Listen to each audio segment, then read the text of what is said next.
Big Boss Malayalam season 7 live അപ്ഡേറ്റ്സിലേക്കാണ് പോകുന്നത്. Coins കൊടുക്കുന്ന ആ ഒരു പ്രോസസ് ആയിരുന്നു കേട്ടോ. ഇപ്പോൾ ലൈവിനകത്ത് കുറച്ചു നേരമായിട്ട് 10 സ്റ്റാറുകളായിരുന്നു കൊടുത്തിരുന്നത്. ഇത് ആർക്കൊക്കെ കൊടുക്കണം എന്ന ഒരു തീരുമാനം എടുക്കാനുള്ള അധികാരം ജനറൽ മാനേജർ ആയിട്ടുള്ള ലക്ഷ്മിക്ക് മാത്രം ആയിരുന്നു. പക്ഷെ ബിഗ് ബോസ് എന്ത് ചെയ്തു? ട്വിസ്റ്റുകൾ കൊണ്ടുവരുന്നതിന്റെ ഭാഗമായിട്ട് ഓണറിന്റെ മോളായിട്ടുള്ള ആദിലേക്ക് ഒരു വജ്രക്കല്ല് കൊടുത്തിട്ട് പറയുന്നു, ആദിലേക്ക് ഇനി ഈ ഹോട്ടലിലെ എന്തെങ്കിലും ഡിസിഷൻ മേക്കിംഗ് പവർ തന്നിലേക്ക് ആക്കാമെന്ന്. അപ്പോൾ ആദിലേക്കും ഡിസിഷൻ മേക്കിംഗ് പവർ ഉണ്ട് എന്നാണ് അർത്ഥം കേട്ടോ. അപ്പൊ അതില് ഈ രീതിയിലൊരു ഡിസിഷൻ മേക്കിംഗ് പവർ എടുക്കുന്നുണ്ട്. ലക്ഷ്മി മാത്രമല്ല, ഈ പോയിന്റ്സ് കൊടുക്കുന്ന കാര്യത്തിൽ എനിക്കും വേണം, ആ ഒരു പവർ എനിക്കും ഉണ്ട് എന്നുള്ളൊരു തീരുമാനം എടുക്കുന്നുണ്ട്. ഇതൊക്കെ കഴിഞ്ഞ് ഇന്നിപ്പോ പോയിന്റ്സ് കൊടുക്കാൻ നേരത്ത് ബിഗ് ബോസ് ഇത് വീണ്ടും പറയുന്നുണ്ട്. കാരണം ഇവർക്ക് ആർക്കും കാര്യങ്ങളെ പറ്റി വ്യക്തമായ ഒരു ധാരണയില്ല, ഓഡിയൻസിനുള്ള ഒരു അണ്ടർസ്റ്റാൻഡിങ് പോലും ഇല്ല ഈ ഒരു ടാസ്കിനെ പറ്റി. എന്റെ റിയാസ്, ലക്ഷ്മി, ആദില ഇവർ 3 പേരും കൂടി ഇരുന്നിട്ട് ചർച്ച ചെയ്യുന്നുണ്ട്. റിയാസ് വളരെ ആക്റ്റീവായിട്ട് മത്സരാർത്ഥിയെ പോലെ ഇരുന്നിട്ടാണ് കേട്ടോ ഓരോ കാര്യങ്ങൾ പറയുന്നത്. ഫിസിക്കൽ ജോലി മാത്രം ചെയ്ത് സ്ക്രീൻ സ്പേസ് പിടിക്കാത്തവർക്ക് സ്റ്റാർ കൊടുക്കണ്ട എന്നൊക്കെ പറയുന്നുണ്ട്. അതെന്തൊരു ടോക്കാണെന്നേ. BB ഹോട്ടൽ എന്നാണ് ടാസ്കിന്റെ പേര്. ഇവരെല്ലാവരും അവിടുത്തെ ജീവനക്കാരാണ്, റിയാസ് അവിടുത്തെ ഗസ്റ്റും. അങ്ങനെയുള്ളപ്പോൾ സ്ക്രീൻ സ്പേസിനെ പറ്റിയോ അതേപോലെ എന്റർടൈൻമെന്റിനെ പറ്റിയൊക്കെ റിയാസ് ഇത്രയും കോൺഷ്യസ് ആവേണ്ട, വാചാലനാവേണ്ട ഒരാവശ്യവും ഇല്ല. റിയാസിനെ എങ്ങനെ എല്ലാവരും ട്രീറ്റ് ചെയ്യുന്നുണ്ട്, ഡ്യൂട്ടീസ് ചെയ്യുന്നുണ്ടോ, ഇത് മാത്രം നോക്കിയാൽ മതി.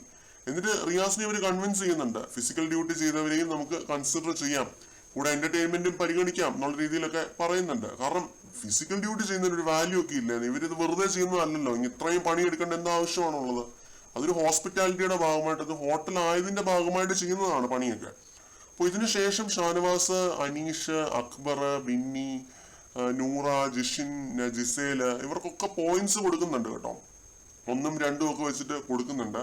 ഇതിനിടയ്ക്ക് ചെറിയ ചെറിയ പ്രശ്നങ്ങൾ ഉണ്ടാകുന്നുണ്ട്. അനുമോളെ പോയിന്റ് കൊടുക്കാനായിട്ട് വിളിച്ചതും ജിസേല് ഭയങ്കരമായ രീതിയിൽ ഒബ്ജക്ട് ചെയ്യുന്നുണ്ട്.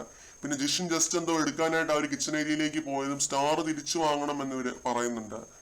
പിന്നെ അഭിലാഷ് കിട്ടിയ പോയിന്റ് ഒക്കെ തിരിച്ച് കൊടുക്കുന്നുണ്ട്. കാരണം ഇവര് പോയിന്റ് തിരിച്ച് വാങ്ങുന്ന ആ ഒരു കാര്യം അതില പറയുന്നുണ്ടല്ലോ. അപ്പോൾ അതിനെതിരായിട്ട് അഭിലാഷ് ആ പോയിന്റ് തിരിച്ചു വെച്ചിട്ടാണ് പ്രതിഷേധിക്കുന്നത്. പിന്നെ ഒനിയിലും അഭിലാഷും 2 പേരും ഷാനവാസിനെതിരെ അവിടെ ഗെയിം കളിക്കുന്നുണ്ട്. ഷാനവാസ് 2 സ്റ്റാർ ഡിസേർവിംഗ് അല്ല, 1 കൊടുത്താൽ മതിയായിരുന്നു, അങ്ങനെയൊക്കെയുള്ള കാര്യങ്ങൾ പറയുന്നുണ്ട്. ഇങ്ങനെയുള്ള പല പ്രശ്നങ്ങളും അലപ്പറയും ഒക്കെ ഇതിന്റെ ബാക്ക്ഗ്രൗണ്ടിലായിട്ട് നടക്കുന്നുണ്ട്. അനുമോൾക്ക് സ്റ്റാർ കിട്ടിയോ എന്ന കാര്യത്തിൽ വ്യക്തതയില്ല കേട്ടോ. സ്റ്റാർ വാങ്ങാനായിട്ട് പോകുന്നത് പോലെ കാണിച്ചിരുന്നു. ജിസയിൽ എതിർത്തപ്പോൾ അവർ കൊടുക്കാതിരുന്നോ എന്നറിയില്ല. അതിലെ കൊടുത്തു കാണുമായിരിക്കും എന്നാണ് എനിക്ക് തോന്നുന്നത്. അഭിലാഷ് തിരിച്ചു കൊടുത്ത ആ ഒരു സ്റ്റാർ ആയിരിക്കും കൊടുത്തത്. അപ്പോ Shanavas 4 star, Aneesh 3 star, Gisele 3 star, Rena 1 star, Akbar 2, Binny 2, Oneal 2, Anumol 2, Noora 2, Jishin 3. ഇങ്ങനെയാണ് ഈ ഒരു ടാസ്കിന്റെ നില. സാബുമാനും 1 സ്റ്റാർ ആണെന്നാണ് തോന്നുന്നത് കേട്ടോ ലഭിച്ചിരിക്കുന്നത്. അഭിലാഷിന്, റെനയ്ക്കും സ്റ്റാർ ഒന്നും തന്നെ ഇല്ല. ഇതാണ് ടാസ്കിന്റെ ഇപ്പോഴത്തെ ഒരു അവസ്ഥ.